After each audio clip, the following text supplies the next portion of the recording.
مباراة الأهلي والزمالك باختصار هنقول مقومات المكسب. المفروض النادي الاهلي يعمل ايه بكره؟ المفروض ايه اللي مطلوب من اللعيبه ان هي تعمله في الملعب بكره؟ انت جاي لك الزمالك من ماتش الجونه متعادل، ودي حاجه كويسه جدا جدا، رفعت الضغوط على لعيبه النادي الاهلي وحطت ضغوط كبيره جدا على لعيبه نادي الزمالك.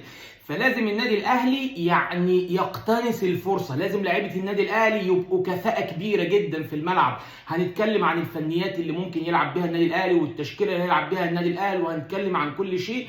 ولكن قبل ما اقول اي حاجه، انا نفسي الرساله بتاعتي توصل للعيبه. انتوا يا جماعه لعيبه كبار، انتوا يا جماعه لعيبه النهارده المفروض افضل فريق موجود في افريقيا. هتقول لي في غيابات، هقول لك في غيابات كبيره جدا على النادي الاهلي، ولكن النادي الاهلي زي ما احنا عارفين كنا بنقول من غير النجوم دي كلها الاهلي بمن حضر.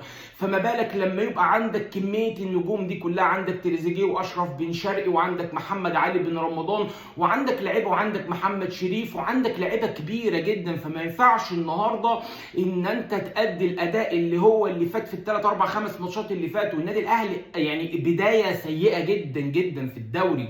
ما ينفعش الفرقه دي بالسكواد ده. انا صحيح كنت خايف من السنه اللي فاتت من كثره النجوم، ولكن النادي الاهلي زي ما قلنا عنده مقومات النجاح في كل شيء، عنده البيئه الخصبه اللي هي تنجحه في كل شيء.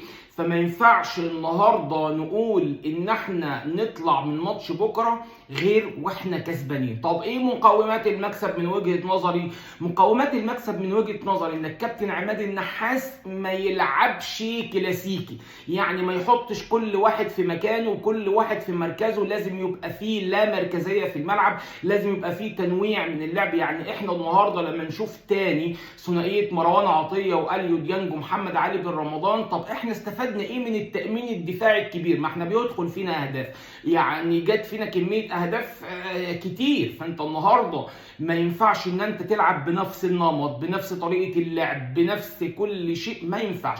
النهارده انت راجل كنت مدافع ومن افضل المدافعين اللي كنت في افريقيا. هل النهارده ينفع النادي الاهلي الدفاع بتاعه يبقى مهزوز بالطريقه دي؟ ودي اول شيء من مقومات المكسب. دفاع النادي الاهلي بكره لو كان دفاع صلب متماسك مركز في الملعب، صدقوني النادي الاهلي هيكسب. لان انت ما فيش خوف عليك من الناحيه الهجوميه، انت الخوف عندك من الناحيه الدفاعيه ان اللعيبه مش متاقلمه مع بعض، اللعيبه ما لعبتش كتير مع بعض. مره بنلعب بثنائيه ياسر ابراهيم والعش، ومره بنلعب بثنائيه مرعي مثلا وحد جنبه اشرف داري، طبعا بعيد جدا عن الحسابات، ودي علامه استفهام كبيره جدا. اشرف داري يا جماعه يطلع من اصابه يخش في اصابه، يطلع من اصابه يخش في اصابه.